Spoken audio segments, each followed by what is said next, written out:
Istanbul की ठंडी रात थी जब बॉस्फोरस के किनारे पर लग्जरी सीसाइड मैंशन में शादी का जश्न चरम पर था। सोना जैसा रोशन महल, सॉफ्ट म्यूजिक और टर्किश लैंटर्न्स की रोशनी में सब लोग खुशी से मुस्कुराते फिर रहे थे। मगर आरिस की आंखों में एक अजीब सी बेचैनी थी। वो अपनी दुल्हन अलीन को ढूंढ रहा था, जो 1 घंटे से गायब थी। अलीन एक सीधी सादी, मासूम, बहुत खूबसूरत लड़की थी जिसे आरिज़ ने बचपन से प्यार किया था। आज उन दोनों की शादी का दिन था, लेकिन जब निकाह से पहले आरिज़ ने उसे बुलाया तो अलीन किसी को भी नजर नहीं आई।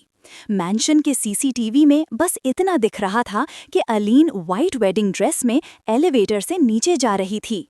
उसके बाद सिग्नल कट हो गया। आरिस का दिल उठकर गले में आ गया। शोर शराबा बंद हो गया।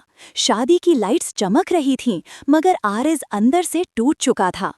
उसी वक्त उसे मोबाइल पर एक अननोन मैसेज आया, if you want your bride alive, stay silent. Aariz ने किसी को कुछ बताया नहीं, सिर्फ अपनी आंखों से भरते आंसू संभालते हुए चुपचाप मैंशन के बैक साइड जंगल ट्रैक की तरफ भाग गया, जहां से अलीन की आखिरी ऊपर वाली हील प्रिंट मिल रही थी। रात अंधेरी थी, हवा तेज थी और आरिस पागल की तरह पुकारता जा रहा था, अलीन तुम कहाँ हो? 2 दिन गुजरे। पूरी इस्तांबुल पुलिस अलीन को ढूंढ रही थी। मीडिया ने केस को लॉस्ट ब्राइड ऑफ इस्तांबुल का नाम दे दिया।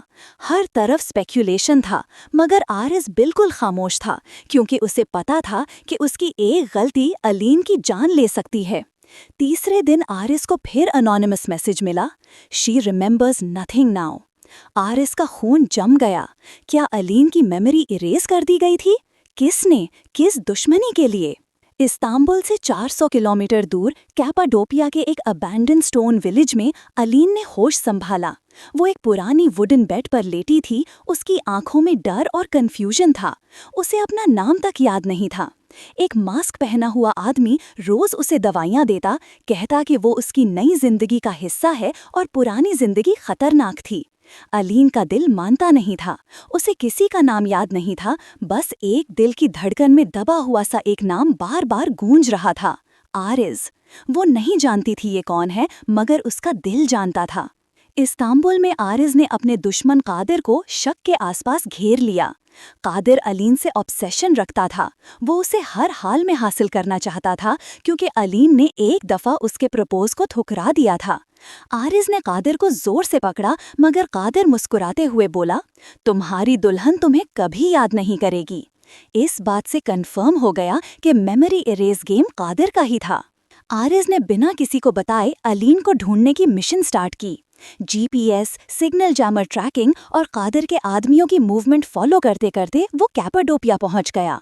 चांदनी रात में बलून्स के ऊपर उठाते लाइट्स के नीचे आरिज इस पुराने स्टोन विलेज में घुस गया।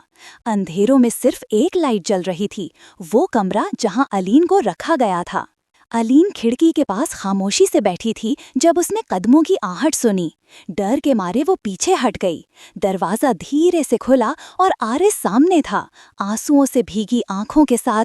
सांस रुकती हुई उसकी रूह हिल चुकी थी। अलीन एक लम्हे के लिए उसे देखती रह गई। कोई पहचान नहीं, कोई याद नहीं, मगर उसका दिल जोर से धड़कने लगा। आरिज ने धीरे से बोला, अलीन मैं आ गया हूँ, मुझे पहचानो।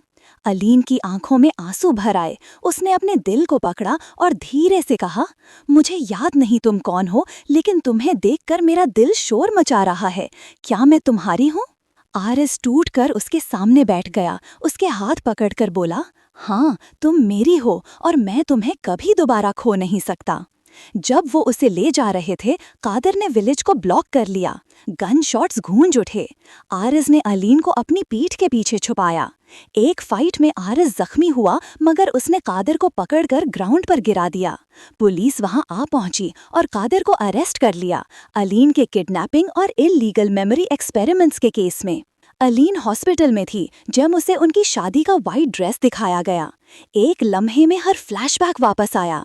आरिस का चेहरा, उनका प्यार, उनके बचपन की यादें, उनका निकाह का सपना। अलीन रोती हुई आरिस की तरफ भागी और गले लगकर बोली, मुझे सब याद आ गया और मुझे कभी भूलना नहीं।